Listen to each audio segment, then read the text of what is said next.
We are right back here to the Liberty Hour. Welcome back. We were just talking about, we're actually getting Ricky's ideas on how there's a silver lining through all of this with the virus. And Ricky, I will let you continue. Go right ahead. All right, bro. So long story short, because I want to hear what you have to say as well. Did Michael already go? Uh-huh. No, he is not. So he'll go and then me. Okay. Okay, yeah. I don't want to say too much in case Michael thinks I'm stealing it from him. But yeah, dude, honestly, the biggest plus is just that everybody's going out and they're being more connected with their families. So like the huge thing that I get out of this is like people are finally like, again, this is going to sound counterintuitive to what I've been saying about people looking at the media and watching the news. But ironically, people are more off their phones and actually going out when they're not supposed to by law to actually go out and enjoy nature and engage with family and stuff like that. And I don't know, it's just nice to see that there's still a little bit of humanity left after seeing people go to the mall for toilet paper, not the mall, go to the stores for toilet paper like it's Black Friday. Like seeing the other side where people are all like together, it's just nice. So that's definitely the biggest silver lining I see out of this, is people uniting again. I like that. That's a really good point. That's a really cool thing to say in that realm. Michael, I'll get your thoughts on this. What's a silver lining for you throughout everything that's been going on? Yeah, so when stuff hits the roof, right? It brings out the best and the worst in people. So I ain't gonna name any names, but there's one person in this lobby that has shown the worst. But two of you have shown the best. So I know who my true friends are. All right, cool. I don't know who those people are. I don't know if I'm feeling like the one I got a shot or what happened there, but all right. But I guess I'll go ahead and answer my own question with... what is this wound I see on the side of my stomach? How did this wound get here? I guess I'll give my silver lining on this, and I kind of explained it earlier with the whole exercise and not eating out as much thing. But I kind of found myself to, be overall more productive. And, while I do still watch YouTube quite a bit and everything, I had an essay I had to do this week, and I was able to, for the most part, grind through that in, 2 sessions and be pretty effective on it. And I feel like I did pretty good. Same thing's going with all my other schoolwork. I just wanted to get it done as early as I could. So, give myself something to do. And, I'm still keeping myself entertained, by playing certain games. And I know I had you guys over and we played some board games over here at my place, and that was fun. And, just interactions and stuff like that are, really important to have instead of going out all the time. And, you mentioned the hike side of things, and I haven't, gone on a hike yet. I still would like to, go to Hidden Falls or something like that. But, I'm finding myself being able to do stuff like that. Read even. I got a couple wrestling books over Christmas break, and I finished one of them, and I'm about to start another one, so that should be pretty cool. I think I mentioned in the beginning of the podcast, I went and played disc golf today. I'm trying to get into that sport a little bit and try to kind of understand that. And, I'm still able to go play golf a little bit as courses are still open. So, I am still able to, make do with, what's going on, and, I'm still... I'm not bored like a lot of people are yet. I'm still finding stuff to do. And I think that's the most important thing is, regardless if it's a conversation, regardless if it's exercise, whatever the case may be, just try to find something to do that will keep you entertained.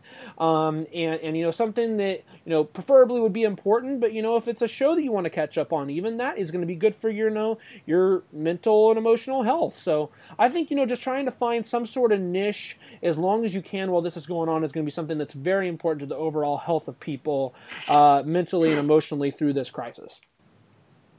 Yeah, I'm like, Eric, can I ask you a question about that? I know, dude. Thanks. I'm like, I did not expect that to come out of you. I also have not. I said I think on the last podcast I was working on music. I have not done that in a while, but I think that this is going to give me an excuse to do that a little bit. So yeah.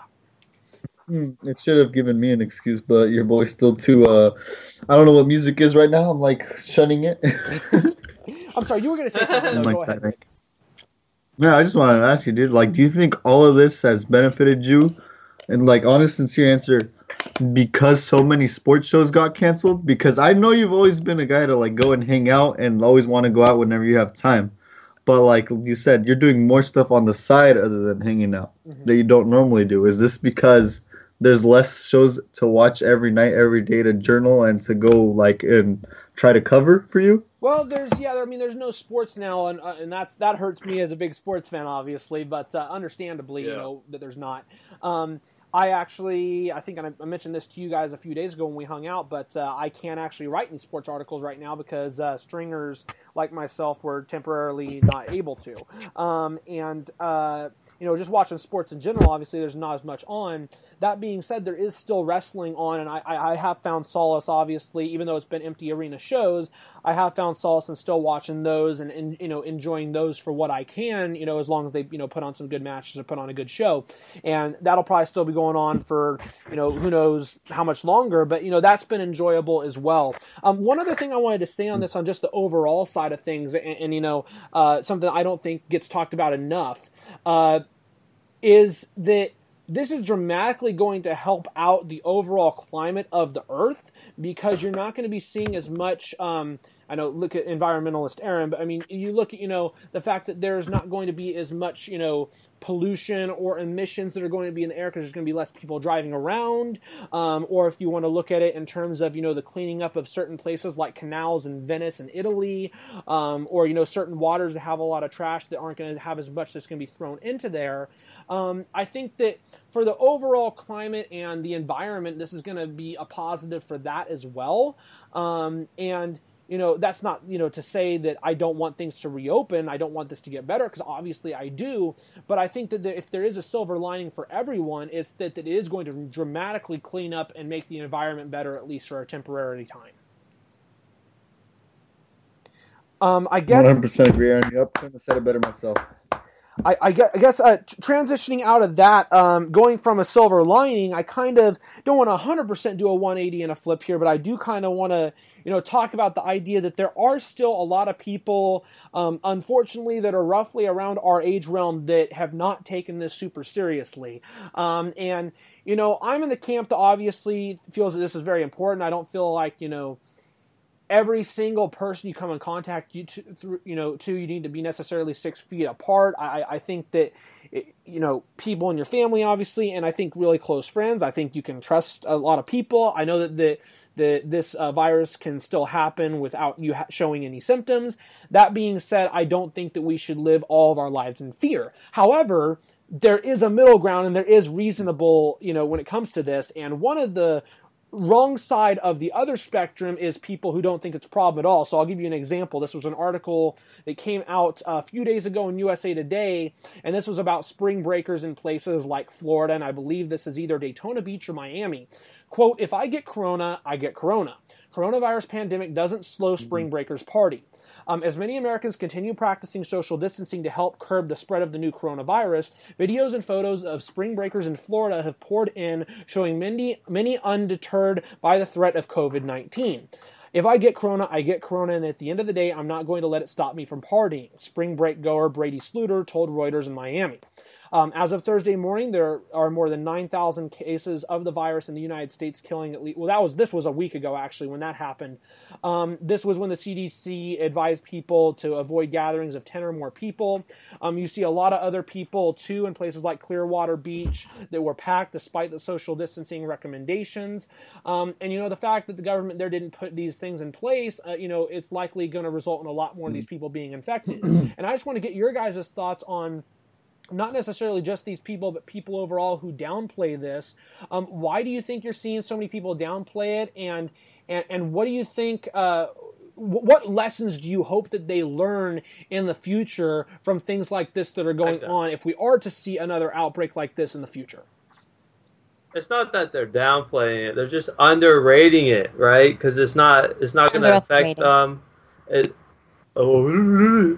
it's not going to affect them, and they're not taking into account that it might spread to someone who has a grandmother that's very old, or someone with.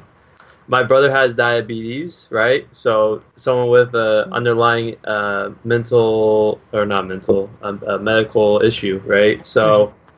They don't. If they're not in danger, then they're going to be like, it's good.